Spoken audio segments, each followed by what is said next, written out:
ఇప్పుడే country delight యాప్ని download చేసుకోండి. Download the country delight app now. ఏంటి సార్ అంటే ఒక్క సినిమాకే వల్ల కాలేదు, చాలా నష్టపోయానంటే ఏంటి ఫైనాన్షియల్గా చాలా వరకు లాస్ అయ్యి ఇబ్బందులు పడ్డారా మీరు కూడా ఆర్థికంగా సినిమాలు తీసి? అంటే ఇల్లు అమ్ముకుని లేదా స్థలాలు అమ్మి హైదరాబాద్ ఫిల్మ్ నగర్ స్థలమే అమ్మేశాను నేను. చాంబర్ కార్నర్ పీస్ ఉందే, అవును, చిరోలేట్, దట్స్ మైన్. అది మీదేనా? ఈ సినిమా దెబ్బకి అమ్మేసి అందరికి కట్టాము కొంతవరకు. అప్పుడంతా అది 26 లక్షలకి అమ్మేశాం. ఓకే. ఇవాళ అలాంటివి పోయినట్టు గురించి అసలు బాధపడకూడదు, కానీ వదిలేస్తే చాలా పోయినాయి అలాంటివి. ఓకే. డిస్ట్రిబ్యూషన్లో కానీ పోతుంటాయి వస్తుంటాయి, అంతే. That is how I take it. ఈ రోజున బట్టి ఒక 100 కోట్లు లాస్ అయి ఉంటారు సినిమాల్లో. ఇంకో సున్నా చేయండి, 1000 కోట్లు అంటే ప్రాపర్టీ వాల్యూస్ ఏమిటో అదే ఇప్పుడు ఉంటే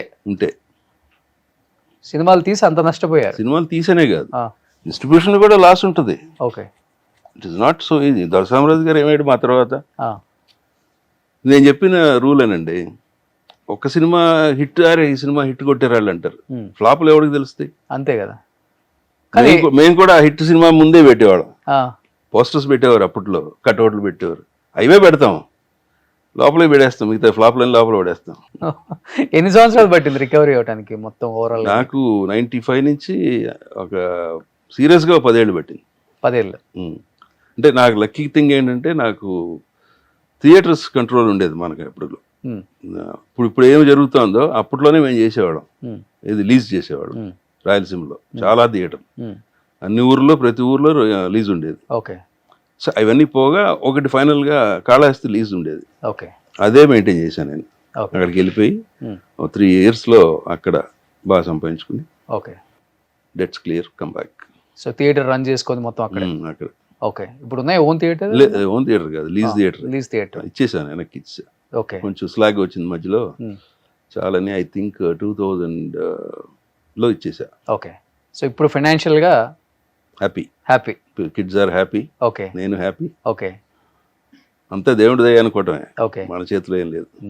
కానీ ఒక ప్రొడ్యూసరు, ఒక మంచి యాక్టరు సినిమాలలో ఆఫర్ ఏంటి అడిగేది అనే ఒక చిన్న బలుపు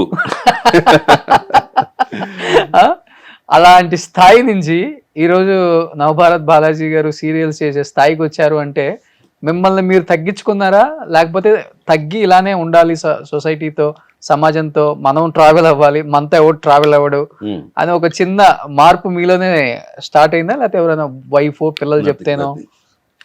నేను ఏమే అనుకుంటే అదే చేస్తా. అవకాశం వచ్చినప్పుడు చేయాలి, రానప్పుడు ఎట్లాగో మూసుకుంటాం. ఓకే. సీరియల్స్ చేసేటప్పుడు చిన్నతనంగా అనిపించలేదా? అనిపించలేదు నాకు. ఒక రకంగా ఇది మోర్ ఎక్స్పీరియన్స్ వస్తుంది మీకు సినిమా సీరియల్స్లో. ఓకే. తీస్తానే ఉంటారు కదా, చేసిందే చేసి న్యూ కమర్స్కి మంచి హెల్ప్ అవుతుంది. ఓకే. దాంట్లోంచి దీంట్లోకి రాగలిగితే ఇంకా బ్రహ్మాండంగా ఉంటుంది. కానీ చాలా మంది వచ్చారు సినిమా పెద్ద పెద్ద ఆర్టిస్టులు సీరియల్స్ లోకి. అవును, ఆమని గారు, చాలా మంది. అవును, చాలా మంది వచ్చారు తర్వాత అంటే ఇది ఏం తప్పేం లేదు, అది ఒక నాగబాబు గారు చేశారు, అదొక ఫార్మాట్ అంతే. నాగేశ్వరరావు గారు చేశారు, చేశారు, 2 ఆ 2లో నేను యాక్ట్ చేశా. మట్టి మనిషిలో 2 సీరియల్లో యాక్ట్ చేశాను నేను. ఓకే. నాగబాబుతో నేనే చేశా, అదేది అపరంజి జమినీలో చేశా, పెద్ద హిట్ అది. టీవీ మాత్రం నేను ప్రొడ్యూసర్గా చేయను, సచ్చినా చేయను. ఎందుకని? అది అసలు మనకి సినిమా అయినా అట్లీస్ట్ ఒక మాట అయినా చెప్పొచ్చు ప్రొడ్యూసర్గా, అక్కడ 0. ఛానల్ ఏం చెప్తే అదే. ఓకే. వేస్ట్ అక్కడ. నేను ప్రొడ్యూసర్గా I'm not satisfied there. Serials actor అంటే ఒక యాక్టర్గా వచ్చినప్పుడు చాలా మంది యంగ్ జనరేషన్ మిమ్మల్ని, నవభారత్ బాలాజీ గారిని మంచి మంచి మూవీస్లో యాక్టర్గా చూసాము అంటే మీ ప్రొఫైల్ తెలుసుకుంటారు కదా, ఎలా ఉంటుంది వాళ్ళ వెల్కమ్ అంటే? ఇవాళ రోజుల్లో వచ్చే కొత్త వాళ్ళకి ఎవరికి ఏం తెలియదు, ఆర్టిస్టులకు తెలియదు, టెక్నీషియన్స్ కూడా తెలియదు. మొన్న ఎవడన్నా అడిగాయంటే ఫోటోలు పంపించిన ఎలా ఉంటారో చూస్తాం మీరు అంటారు. తప్పదు ఇంకా, that's how it is happening. ఇంకా నాకంటే పెద్ద పెద్ద వాళ్ళని కూడా ఫోటోలు పంపించుకొని అడిగేవారు. అవునా? అడుగుతారు ఇవాళకి. కొంచెం పళ్ళు బిగబెట్టి ఒక్కసారి సరే అలాగే. ఇంకొకళ్ళు అడిగారు, ఇది ఆడిషన్కి వస్తారా మీరు అన్నాడు. వస్తానన్నా. ఏంటి సార్? వెళ్ళాను. అప్పుడు చూసి అరే మీరా మిమ్మల్ని ఆడికి పిలిచింది ఎవడండి అన్నాడు డైరెక్టర్. ఎవరో పిలిచారు వచ్చాను భలేవాడు సార్ మీరు వెళ్ళిపోండి తెలియదు కదా వాళ్ళకి. ఓకే, తప్పలేదు ఆడు పిలిచాడంటే వెళ్తామే. కానీ మీరు చాలా అప్డేట్ అయితే ఈ జనరేషన్ తో. అది ఎప్పుడు అవసరం అంట. నేను నాయుడు గారి దగ్గర నేను నేర్చుకుంది అదే, రామనాయుడు గారి దగ్గర.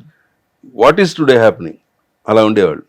అది తెలుసుకోవాలి. ఓకే, అలా అవ్వకపోతే మనం వెనకాల వెళ్ళిపోతాం. ఓకే, ఆయన అడ్మైర్ అవుతుంది నేను.